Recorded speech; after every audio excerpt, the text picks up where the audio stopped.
ተነስተህ ከህዝቡ 6,000 ብር ወሰድክና ወሰድክ። ምን ወሰድኩ? 6,000 ብር ማስረጃ አለ አይደል? አዎ። ስንት ወሰድክ? 6,000 ብር። ከስንት ሰው? ወደ 425 ነው የሚለው። ስንት ሆነ አንድ ላይ? 2 ሚሊዮን ከምናምን። አዎ። ስንቱ ተሰበሰበ? ስንት ተሰበሰበ? እንዴ ስንት? ከአንድ ሰው ስንት ነው ያገኘው? 6,000 ብር። በወር 500 ብር፣ በአመት 6,000 ብር ቆጥቧል አንድ ሰው። አገኘው። እሺ 6,000 በእነርሱ ኬስ ላይ ሆኖ ምን ይሰራል እንዴ? እስኪ ንገረኝ። እኔ በንግድ ነው የተቀበልኩት፣ በቸርች አይደለም። በኪሳቸው ምን ይሰራል ንገረኝ።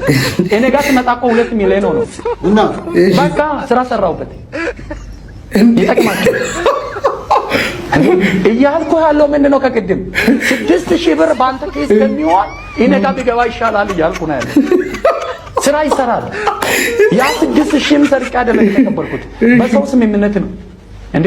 6,000 እኔ ጋር ሲመጣ ስራ የሚሰራ እኮ ይሁን 6,000 ተጠራቅሞ እኔ ጋር ሚሊዮን ሆነ አይደለ? እነርሱ ጋር ሲቀመጥ እኮ 6,000 ነው የምሳ ነው በቃ እንዴ። አንተ እኮ ሚሰበልጥ እኮ የምትከፍለው ነው 6,000 ብር። እሺ እኔ ደግሞ እኮ የሰዎች ተስፋና እምነት ጀምራለሁ። ባንክ ብድርና ቆጥባ ብሎ ቆጥበዋል ሰዎች ይተርፍ እንዴ። የኔ በአይነ ደረቅ መልሶ ልብ ያደርቅ ማለት ይሄ ነው።